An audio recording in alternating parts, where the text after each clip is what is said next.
Ini khusus dia berbicara kepada orang yang telah mengecap menikmati karunia-karunia surgawi.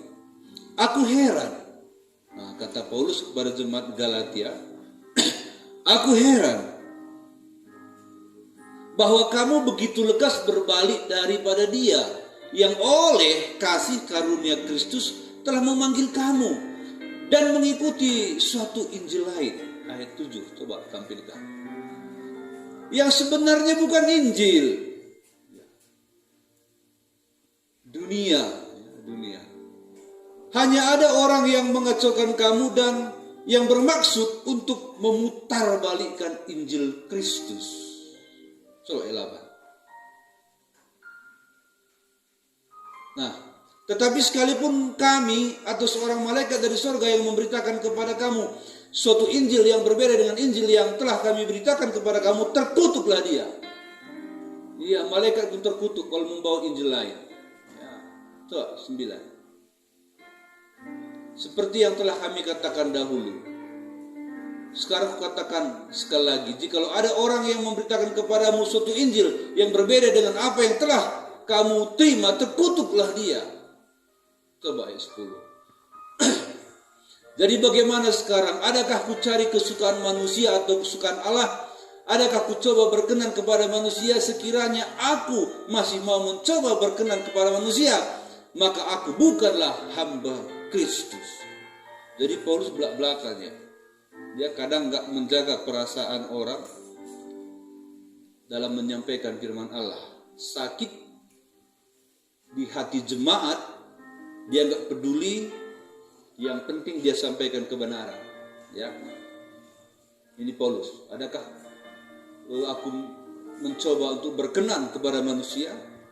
Kalau masih ku coba berkenan, aku bukan hamba Allah.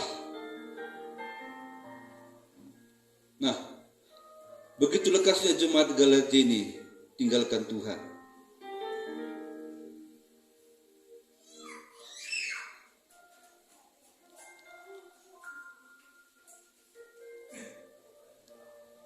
Kasih Tuhan sebesar itu yang sudah saya ceritakan tadi, kok ditinggal, ya? Kok ditinggalkan? Pergi meninggalkan kasih yang sebesar itu. 2 Korintus 6 ayat 1.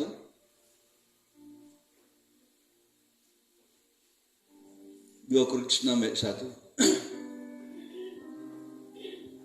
Saya nggak panjang firman Tuhan di saudara. Sudah?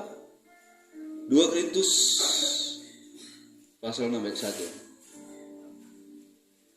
Ini. Sebagai teman-teman sekerja, kami menasihatkan kamu supaya kamu jangan membuat menjadi sia-sia kasih karunia Allah yang telah kamu terima. Jelaskan saudara. Pertanyaan kepada kita, jangan-jangan ada di antara kita menganggap sia-sia kasih karunia Allah itu. Ini jangan-jangan saja. Jangan-jangan ada yang merasa sia-sia kasih karunia Allah. Apa kasih karunia Allah? Pengampunanmu akan dosamu kau anggap sudah sia-sia. Hidup kekal yang kau terima lewat pengampunan itu sudah engkau anggap sia-sia. Sehingga engkau membelakanginya, tidak melakukan firman-Nya, melanggar firman-Nya terus sia-sia.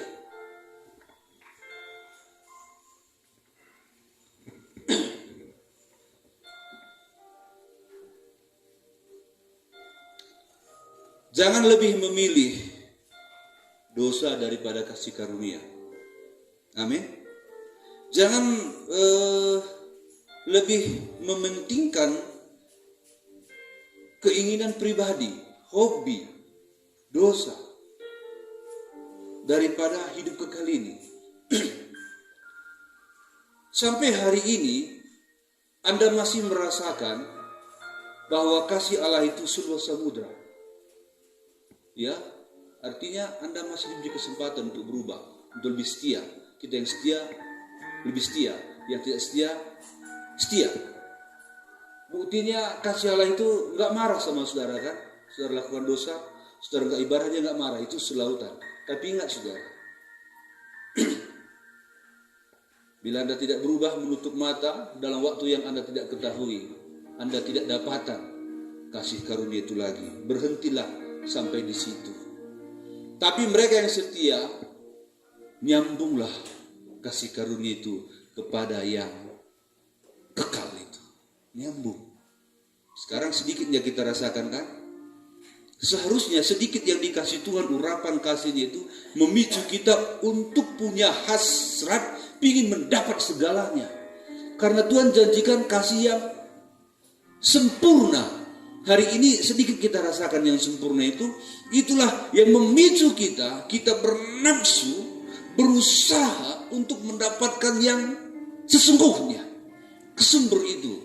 Tadi saya buat judul sini, sumber yang tidak pernah kering.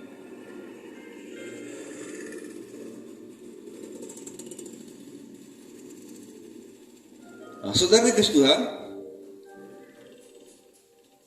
jadi jangan sia-siakan. Kata sia-sia menganggap sampah. Enggak ada artinya itu sia-sia, ya kan? Jadi yang sia-sia enggak pernah dibawa orang pulang ke rumah, saudara. Enggak pernah dihargai. Ini tisu, saudara. Ini tisu sudah saya pakai. Ini udah sia-sia. Siapa lagi yang mau pakai?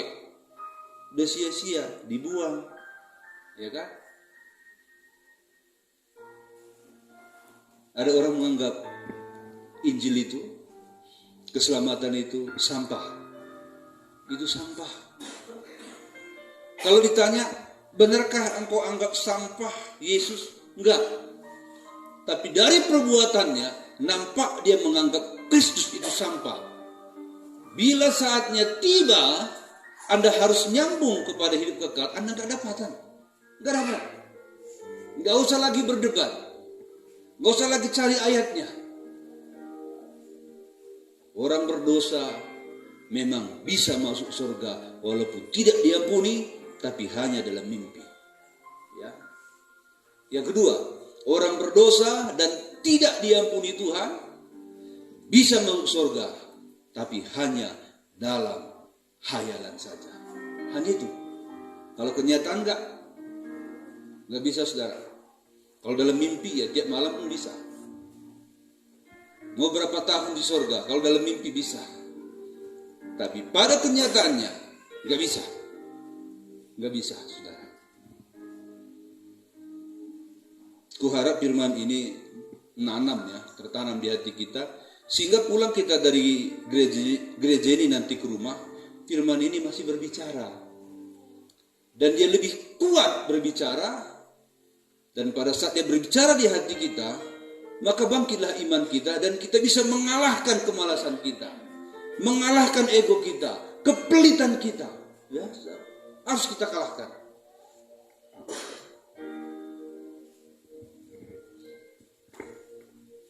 Kemalasan kita beribadah, itu harus kalah. Sudah saya bilang kan, Tuhan kadang membenarkan kita tidak beribadah kalau di hadapannya itu alasannya benar. Dan kita pun tahu alasan kita tidak beribadah malam itu, kita tahu alasan kita benar dan tidak. Hari Minggu kita tahu alasan kita benar dan tidak. Kita tahu itu, saudara. Karena firman Tuhan berkata, aku telah menaruh firmanku di hati orang. Ya, dulu saya belum ke gereja. Anak-anak dibilang saya Kristen, enggak.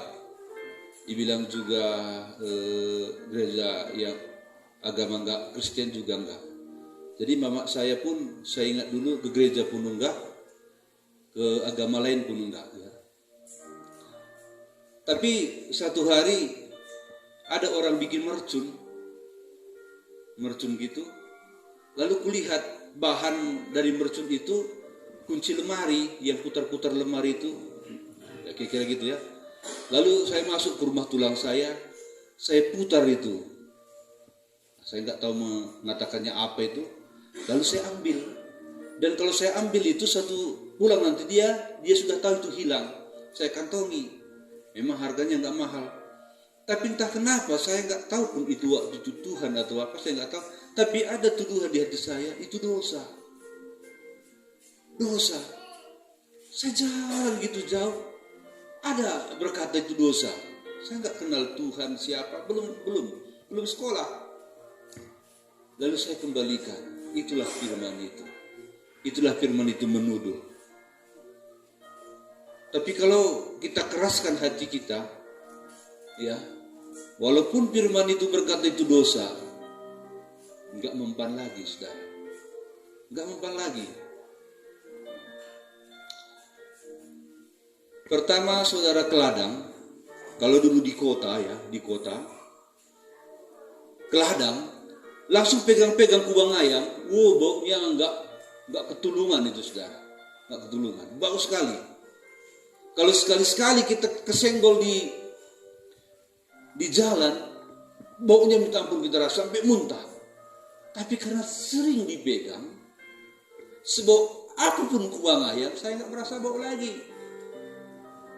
Karena sudah hidup bersama dengan kotoran ayam untuk tanaman kita di ladang. Demikian juga dosa itu. Kalau kita gabung terus dengan dia, waktu Tuhan berkata lepaskan itu. Gak mau lagi kita melepaskannya karena sudah terbiasa dan menganggap itu adalah sahabat. Dan bahkan kita berkata, aku tidak bisa hidup tanpa dosa ini. Tuhan berkata hari ini, engkau bisa hidup tanpa dosa. Engkau bisa hidup tanpa keterikatan. Engkau bisa hidup hanya bertemankan Tuhan saja. Memangnya saudara ke gereja cari apa? Saudara mengenal Kristus itu untuk apa? Untuk kaya? Salah. Itu bagian terakhir. Supaya Anda selamat. Amin. Kitab suci semua berbicara supaya Anda selamat. Kitab suci berbicara tentang pengampunan Allah akan manusia. Walaupun ceritanya ini dari Kejadian sampai Wahyu, tapi intisarinya, tahu intisari? Ibarat kelapa santannya adalah Kristus mengampuni dosa kita. Titik. Ngerti saudara? Ini intisarinya. Kristus mengampuni dosa kita. Efesus 1 ayat 3, coba tampilkan sekali lagi, Bang. Efesus 1 ayat 3 tadi. Ini intisari dia, ya, sudah.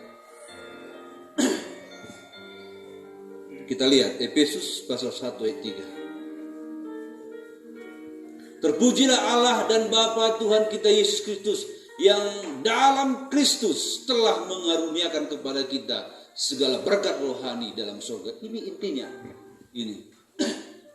Saudara datang ke gereja memperdalam pengenalan akan Kristus, memperdalam kesadaran Anda akan pengampunan dosa itu.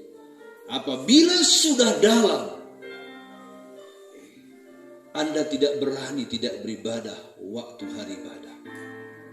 Kalau belum, enggak, saudara. Lebih berharga nanti pekerjaan, lebih berharga rupiah daripada Kristus. Bukankah firman Tuhan berkata, orang yang mau mengikut aku, ini lebih jelas, kalau dia menganggap istrinya lebih mahal dari aku, dia tidak bisa jadi muridku. Siapa yang menganggap bapak mamanya lebih mahal daripada aku, enggak dapat hidup kekal. Siapa merasa lebih berharga ladangnya, pekerjaannya lebih mahal daripada aku, enggak dapat. Tuhan membawa kita kepada iman sekuat itu. Katakan amin, saudara.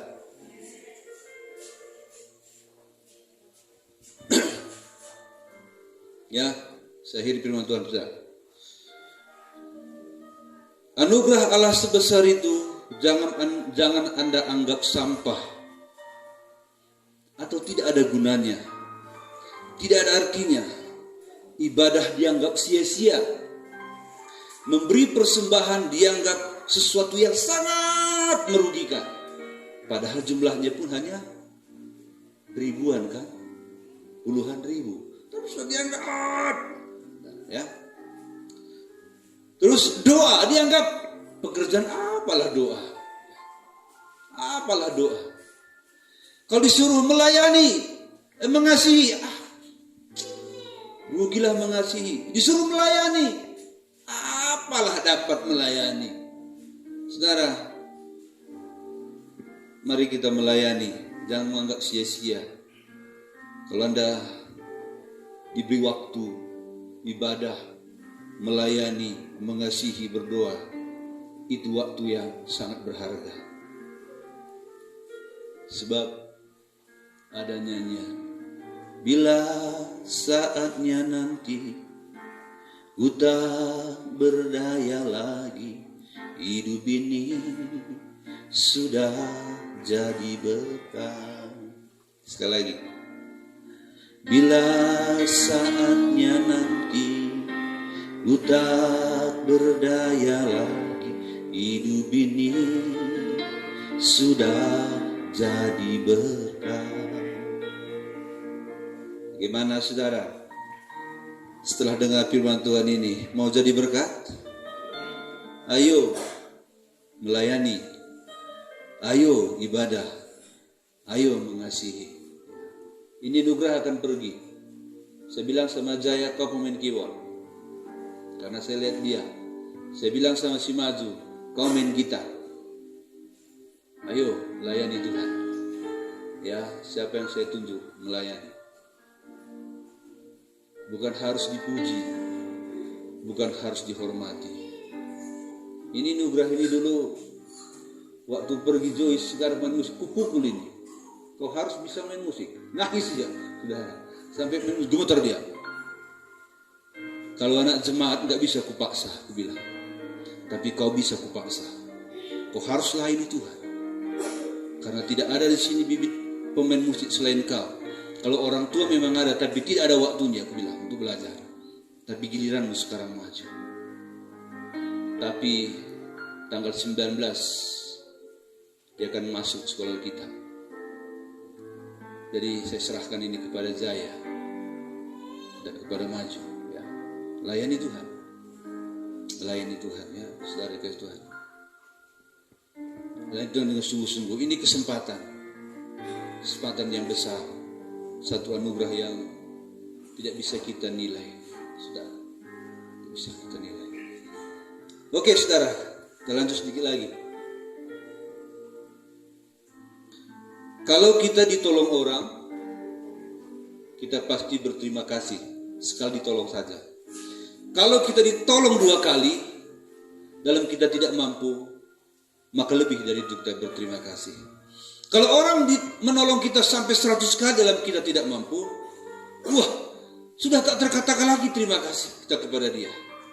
Banyak sekali kita ucapkan terima kasih. Kalau 100 kali kita telah ditolong, Yesus menolong Anda, sudah tak terhitung lagi jumlahnya, saudara. Amin. Kalau manusia saja menolong kita, kita balas budi, saudara. Padahal pertolongannya sekali, 2 kali, 3 kali. Pertolongan Kristus sampai hari ini, ya, enggak terkatakan lagi. Enggak terkatakan lagi, saudara. Kuharap kita bisa menyadari pertolongan Tuhan sampai hari ini. Dan ini akan berlanjut. Pertolongan ini akan berlanjut sampai selamanya. Sampai masa kekal.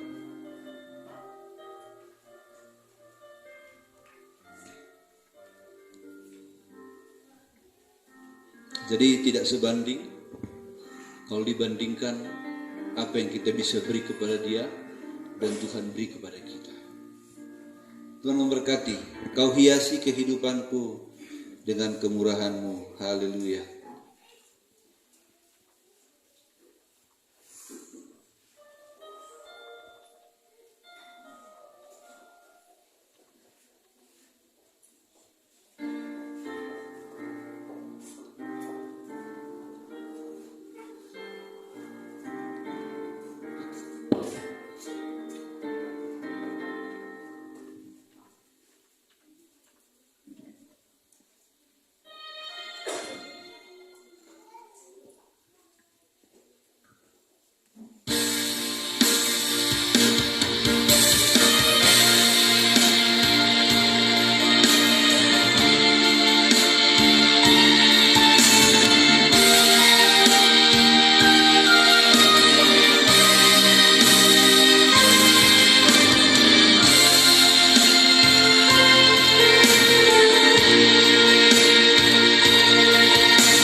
camkan masa depanku penuh dengan harapan. Kau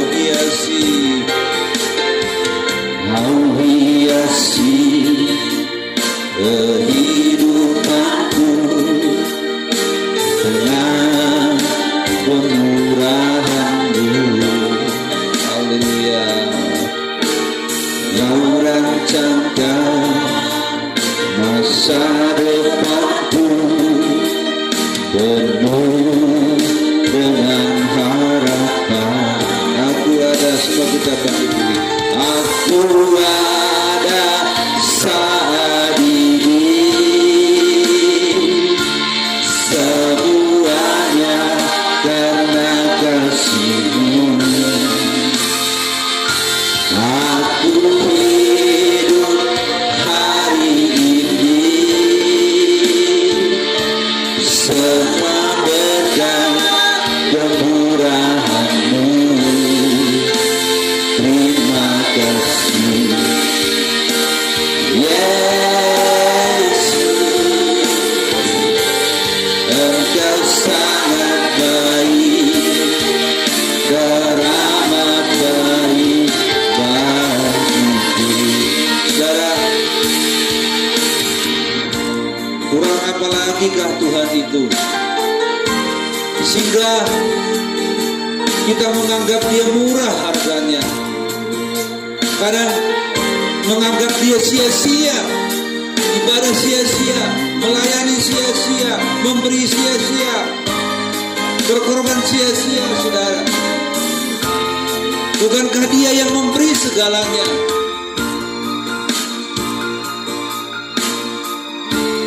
Dia menghiasi hidup kita dengan tubuh yang sehat, berkat-berkat jasmani, terlebih berkat rohani. Mari kita hargai setinggi-tingginya. Kita nyanyi sekali lagi, sama-sama kita berdoa. Haleluya. Kau hiasi kehidupanku. Amin.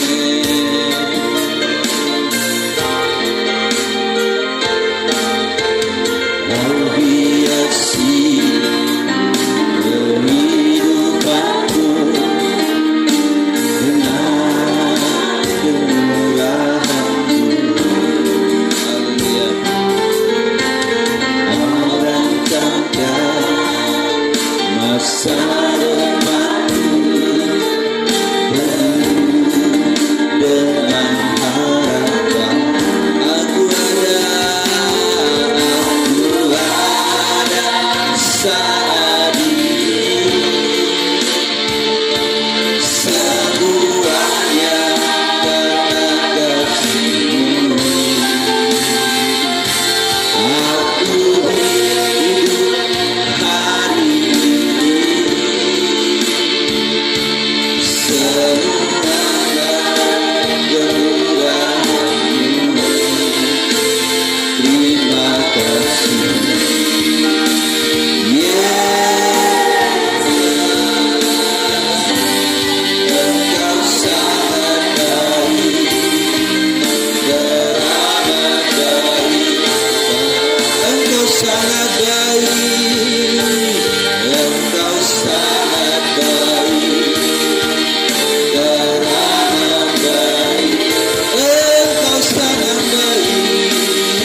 kasih-Mu Tuhan, besar setia-Mu,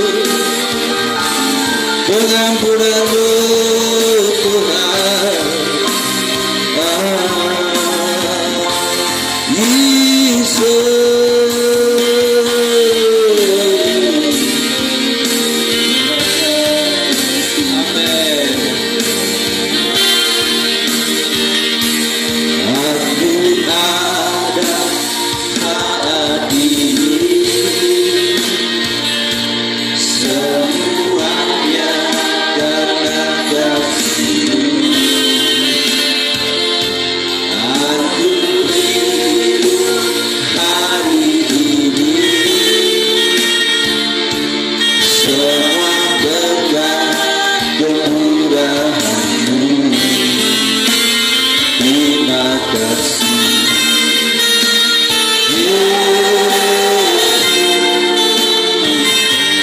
Engkau sangat baik.